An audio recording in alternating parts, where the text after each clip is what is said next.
Indian oil corporation deputy general manager കൈക്കൂലി വാങ്ങുന്നതിനിടെ പിടിയിലായി.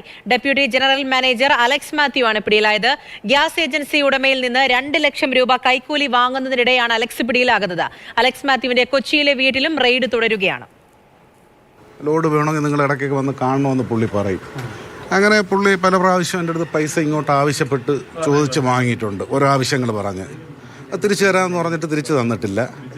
ഇപ്പോൾ ഈ കസ്റ്റമർ ട്രാൻസ്ഫറുമായി ബന്ധപ്പെട്ട് പൈസ 10 ലക്ഷം രൂപ കൊടുത്തില്ലെങ്കിൽ എൻ്റെ ഏജൻസിയിലെ കസ്റ്റമറെ അടുത്ത ഏജൻസിയിലേക്ക് മാറ്റി കൊടുക്കും എന്ന് പറഞ്ഞു. എന്നെ പുള്ളിയുടെ ചെലവന്നൂരുള്ള അമ്പാടി റീട്രീറ്റിൽ എന്നെ വിളിച്ചു വരുത്തി. ഇന്ന് തന്നെ വരണമെന്ന് പറഞ്ഞു. ഞാൻ അവിടെ ചെന്ന് സംസാരിച്ചു. അപ്പം ഞാൻ പറഞ്ഞു എനിക്ക് പൈസ തരാനില്ല, അതിനുള്ള കാര്യങ്ങളൊന്നും ഇപ്പോൾ ഏജൻസിയിൽ നിന്ന് കിട്ടുന്നില്ല, പൈസ വേണമെന്ന് പറഞ്ഞു. ഞാൻ പറഞ്ഞു സാർ ഇനി എൻ്റെ അടുത്ത് ചോദിക്കരുത്, എൻ്റെ ഇത്രയേ ഉള്ളൂ.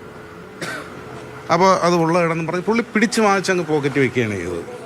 ഇത്രയും പൈസയോട് ആക്രാന്തമുള്ള ഒരു മനുഷ്യനെ കണ്ടു. 10 ലക്ഷത്തോളം രൂപയാണ് 2 മാസം മുമ്പ് നമ്മുടെ ഈ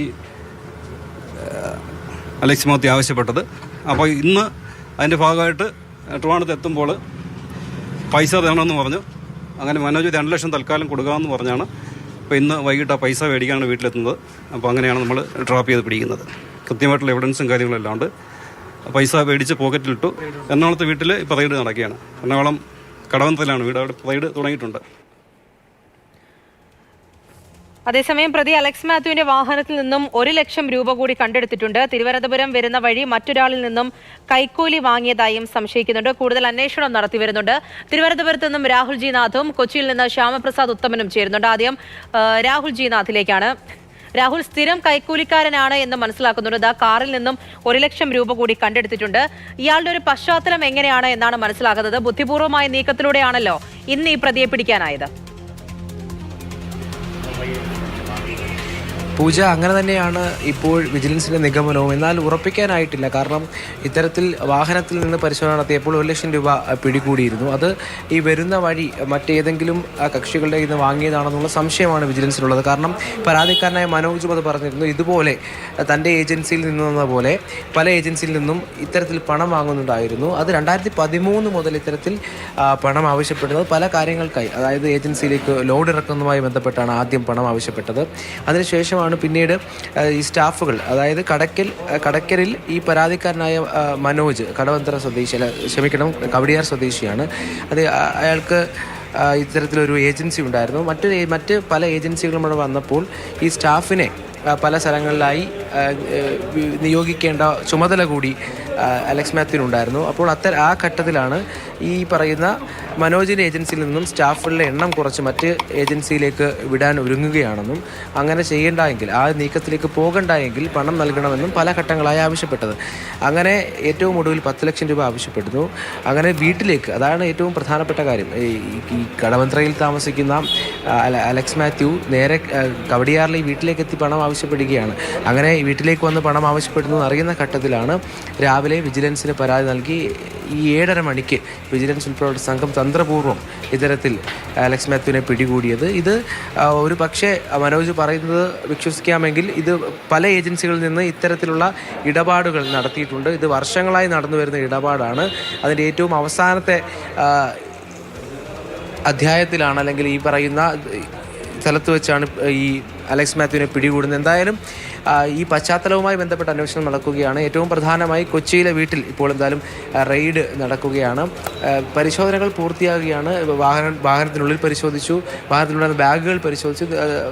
3-4 ബാഗ്, വലിയ ബാഗുകളുമായാണ് അലക്സ് മാത്യു കൊച്ചിയിൽ നിന്ന് തിരുവനന്തപുരത്തേക്ക് എത്തിയത്. ആ ബാഗിൽ നിന്നാണ് നിലവിൽ ഇപ്പോൾ 1 ലക്ഷം രൂപ കിട്ടിയിരിക്കുന്നത്. ഇത് മറ്റ് കക്ഷികളുടെ നിന്ന് പ്രതി വാങ്ങിയതാണെന്നുള്ള സംശയം വിജിലൻസിനുണ്ട്. എന്തായാലും അന്വേഷണം പുരോഗമിക്കുമ്പോൾ അതുമായി ബന്ധപ്പെട്ട പശ്ചാത്തലവുമായി ബന്ധപ്പെട്ട കാര്യങ്ങൾ കൂടുതൽ വ്യക്തമാകും. എന്തായാലും ഇത്രമാത്രം ഉത്തരവാദിത്തപ്പെട്ട പദവിയിലിരിക്കുന്ന ഒരാൾ ചെയ്യുന്ന അഴിമതി തുറന്ന് കാട്ടാൻ ഇത്ര വർഷങ്ങൾ എടുത്തു. അത് വീട്ടിലേക്ക് എത്തിപ്പോലും പണം ആവശ്യപ്പെടുന്ന തരത്തിലേക്ക് അത്രമാത്രം പണത്തോട് അഭിരമിക്കുന്ന, ഇത്രമാത്രം പണം ആവശ്യപ്പെടുന്ന ഒരു വ്യക്തിയാണെന്ന് പരാതിക്കാരൻ പറഞ്ഞു കഴിഞ്ഞു. എന്തായാലും വിജിലൻസ് സംഘം, ഷിബു പാപ്പച്ചൻ DYSP, അദ്ദേഹത്തിൻ്റെ നേതൃത്വത്തിലുള്ള ഈ വിജിലൻസ് സംഘമാണ് അലക്സ് മാത്യുവിനെ പിടികൂടിയത്. ഇപ്പോൾ എന്തായാലും ഈ പരിശോധനയുടെ അവസാന ഘട്ടത്തിലാണ് പൂജ.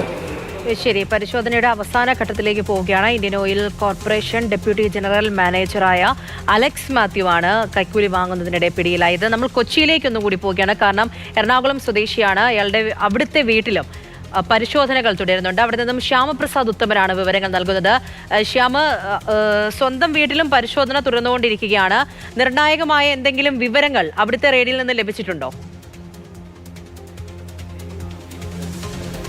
പൂജ, അല്പം മുമ്പാണ് വിജിലൻസിൻ്റെ നേതൃത്വത്തിലുള്ള സംഘം ഇവിടെ എത്തി ഇപ്പോൾ അലക്സ് മാത്യുവിൻ്റെ ഈ വാടക വീട്ടിൽ പരിശോധന നടത്തുന്നത്. എറണാകുളം ചെലവന്നൂരിലെ വാടക വീടാണ് ഇത്. ഈ വാടക വീട്ടിലാണ് ഇപ്പോൾ വിജിലൻസ് സംഘം പരിശോധന നടത്തുന്നത്. വിജിലൻസ് SP അതോടൊപ്പം തന്നെ വിജിലൻസ് DYSP അടക്കമുള്ളവർ ഇങ്ങോട്ടേക്ക് എത്തിയിട്ടുണ്ട്. ഇവിടെ അദ്ദേഹത്തിൻ്റെ അമ്മയും അതോടൊപ്പം തന്നെ മകനും മാത്രമാണ് നിലവിൽ ഇപ്പോൾ ഉള്ളതെന്നാണ് അറിയാൻ കഴിയുന്നത്.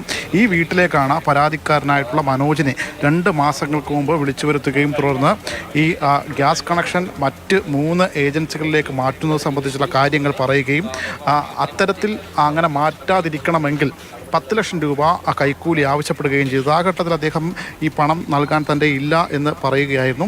അതിനുശേഷം പിന്നീട് ഇദ്ദേഹത്തിൻ്റെ ഏകദേശം 50,000-ഓളം വരുന്ന ഏജൻസി ഉടമകളുണ്ടായിരുന്നു. അതിൽ ഏകദേശം 25,000-ഓളം വരുന്ന ആളുകളെ മറ്റ് 3 ഏജൻസികളിലേക്ക് മാറ്റിയതായാണ് അറിയുന്നത്. അതേ തുടർന്നാണ് പിന്നീട് ഇദ്ദേഹം വീണ്ടും വിളിക്കുകയും തുടർന്ന് ഈ അലക്സ് മാത്യുവിനെ കാണാൻ കൂട്ടാക്കുകയുമായിരുന്നു.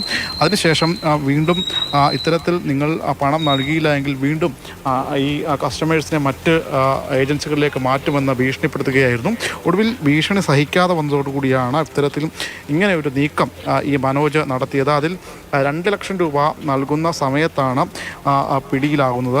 ഇത് നിരന്തരമായി മറ്റാളുകളിൽ നിന്നൊക്കെ അടക്കം വാങ്ങിക്കുന്നുവെന്നാണ് മനസ്സിലാക്കാൻ കഴിയുന്നത്. അദ്ദേഹത്തിൻ്റെ കാറിൽ നിന്നടക്കം ഇന്ന് 1 ലക്ഷം രൂപ കണ്ടെത്തിയെന്നും പറയുന്നു. സ്വാഭാവികമായിട്ടും മറ്റ് ഏജൻസികളിൽ നിന്നടക്കം ഇദ്ദേഹം കൈക്കൂലി വാങ്ങുന്നു എന്നതാണ്. അതുകൊണ്ട് തന്നെയാണ് ഇത്തരത്തിൽ ഈ അദ്ദേഹത്തിൻ്റെ വീട്ടിലും അതോടൊപ്പം തന്നെ വരും ദിവസങ്ങളിൽ പ്രധാന ഈ IOCയുടെ അദ്ദേഹത്തിൻ്റെ കോർപ്പറേറ്റ് ഓഫീസായിട്ടുള്ള പനമ്പള്ളിയുള്ള ഓഫീസിലടക്കം വിശദമായ രീതിയിലുള്ള പരിശോധനയിലേക്ക് വിജിലൻസ് കടക്കാൻ പോകുന്നത്. നിലവിൽ ഇപ്പോൾ വിജിലൻസ് SP ഈ വീട്ടിലേക്ക് പോയിട്ടുണ്ട്. ഇവിടെ മറ്റ് ഉദ്യോഗസ്ഥരും ഇവിടെ പരിശോധന നടത്തുകയാണ്. നിലവിൽ ഈ വീട്ടിൽ നിന്ന് തന്നെ ഒന്നും തന്നെ നിലവിൽ കണ്ടെടുക്കാനായിട്ടില്ല. പരിശോധന ഇപ്പോഴും പുരോഗമിക്കുകയാണ്. അതോടൊപ്പം തന്നെ വിജിലൻസ് DYSP അടക്കമുള്ളവർ ഇവിടെ എത്തിച്ചേരുകയും ചെയ്തിട്ടുണ്ട്. ശരി, തിരുവനന്തപുരത്ത് നിന്നും രാഹുൽ ജി നാഥും കൊച്ചിയിൽ നിന്ന് ശ്യാമപ്രസാദ് ഉത്തമനുമാണ് വിവരങ്ങൾ നൽകിയത്. എന്തായാലും വർഷങ്ങളായി ഈ ഒരു രീതിയിൽ കൈക്കൂലി വാങ്ങുന്നുണ്ട് എന്നാണ് മനസ്സിലായത്. ബുദ്ധിപൂർവമായ നീക്കത്തിലൂടെയാണ് ഇന്ന് പ്രതിയെ പിടികൂടാനായത്. പരാതിക്കാരന്റെ വീട്ടിൽ വന്ന് പണം വാങ്ങുന്നതിനിടെയാണ്, കൈക്കൂലി വാങ്ങുന്നതിനിടെയാണ് പ്രതി അറസ്റ്റിലാകുന്നത്.